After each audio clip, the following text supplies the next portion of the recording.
You so much. আপনাদের সবাইকে আমার তরফ থেকে অভিনন্দন। অসাধারণ, আমরা সকলেই অভিভূত। আপনার এই পারফরমেন্সের পরে সত্যি আমরা বাকরুদ্ধ। আজ আমাদের সঙ্গে আছেন আরও একজন বিশিষ্ট নৃত্যগুরু, শ্রী রঞ্জন প্রসাদ জি।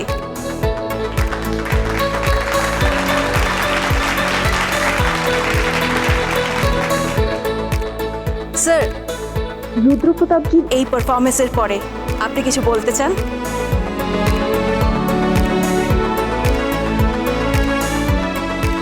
দেখুন, ব্যাপারটা হচ্ছে যে নৃত্যকলাকে যথার্থভাবে প্রকাশ করার জন্যে তাকে রক্ষা করতে হয় উপযুক্ত সময় এবং উপযুক্ত স্থানের জন্য।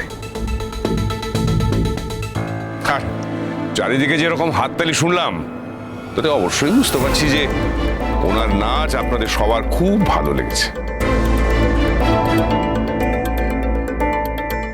ওয়েল, মনে হচ্ছে আজকের প্রতিযোগিতা শুরু হওয়ার আগে এই দুই মেন্টরের মধ্যে প্রতিযোগিতা শুরু হয়ে গেছে। এই ব্যাপারে আপনি কিছু বলতে চান?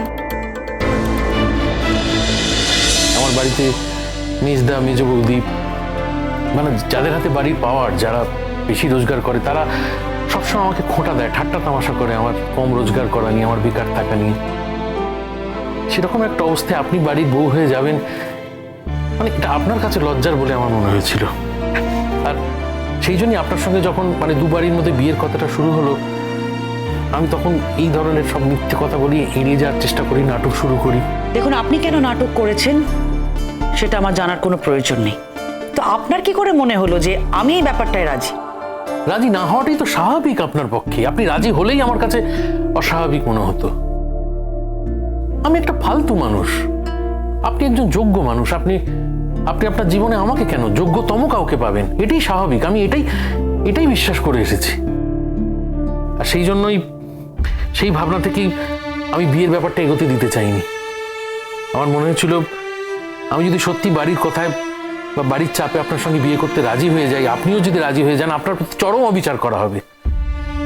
আমি আপনার ভালো চেয়েছিলাম, আর সেই জন্যই অতগুলো মিথ্যে, অতগুলো অজুহাত দেখিয়ে আমি বিয়েটা ক্যান্সেল করতে চেয়েছিলাম। আশা করি আপনার কথা শেষ হয়েছে। আপনাকে কথা দিচ্ছি, আমি আর কোনোদিন আপনার স্কুলে বই বিক্রির ব্যাপারে আসবো না, আর কোনোদিন আপনাকে কোনো ব্যাপারে বিরক্ত করবো না, কথা দিলাম।